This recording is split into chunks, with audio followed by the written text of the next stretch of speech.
بسم الله الرحمن إذا جاء نصر الله اعوذ باللہ من الشیطان الرجیم بسم اللہ الرحمن الرحیم نحمدہ ونصلی علی محمد وآلہ الطیبین الطاہرین۔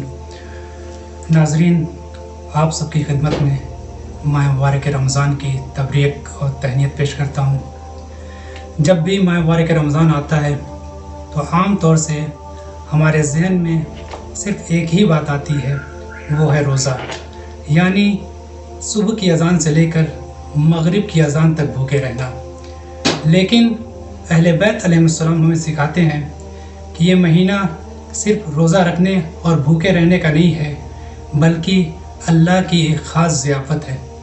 سب سے پہلے ہمیں یہ سمجھنا ضروری ہے کہ رمضان کے معنی کیا ہیں، رمضان کا مطلب کیا ہے۔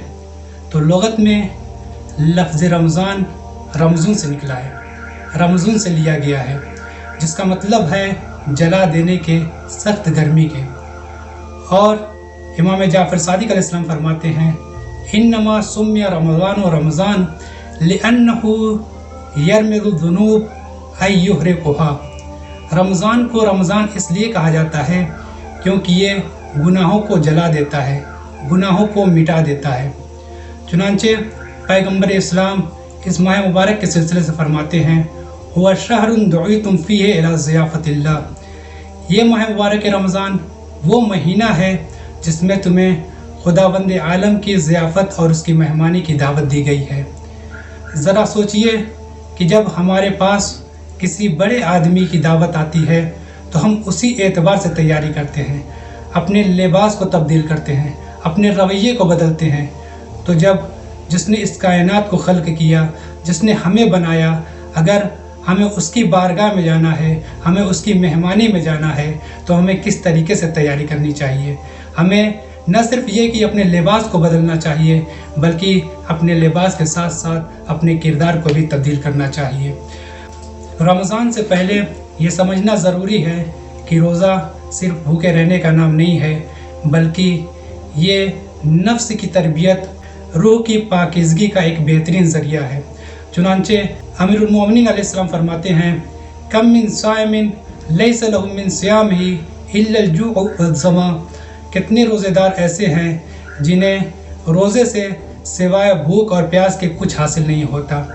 یہ روایت ہمیں خبردار کرتی ہے کہ اگر ہم روزہ رہ رہے ہیں لیکن ہمارا دل نہ بدلے، ہمارا کردار نہ بدلے، ہمارے اخلاق میں تبدیلی نہ آئے، ہم سے گناہ نہ چھوٹے، تو پھر ماہ مبارک رمضان میں اور دوسرے مہینوں میں کوئی فرق نہ رہے گا۔ اسی لیے امام جعفر صادق علیہ السلام فرماتے ہیں اذا صمت فلیصم سمعک وبصرک ولسانک عن الکذب والمحارم۔ جب تم روزہ رکھو تو تمہاری آنکھیں، تمہارے کان، تمہاری زبان بھی روزے سے ہوں۔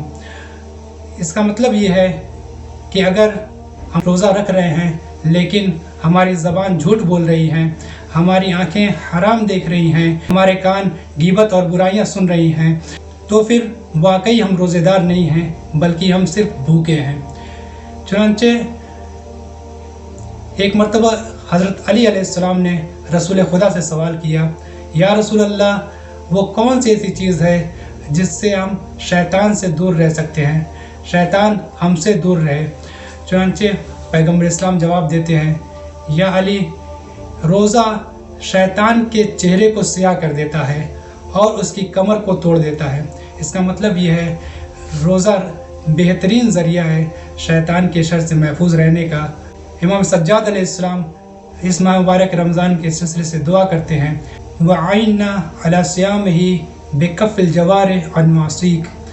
پروردگارہ، ہمیں ماہ مبارک رمضان کے روزے رکھنے میں اس طریقے سے مدد فرما کہ ہمارے اعضاء و جوارح گناہوں سے بچ جائیں۔ یعنی روزہ بہترین ذریعہ ہے گناہوں سے بچنے کا، گناہوں سے محفوظ رہنے کا۔ ماہ مبارک رمضان کی آمد ہے، ماہ مبارک رمضان ہمارے دروازے پر ہے، لیکن جنت کا دروازہ اس وقت کھلے گا جب ہم بدلیں گے، ہمارا اخلاق تبدیل ہوگا، ہمارے کردار میں تبدیلی آئے گی۔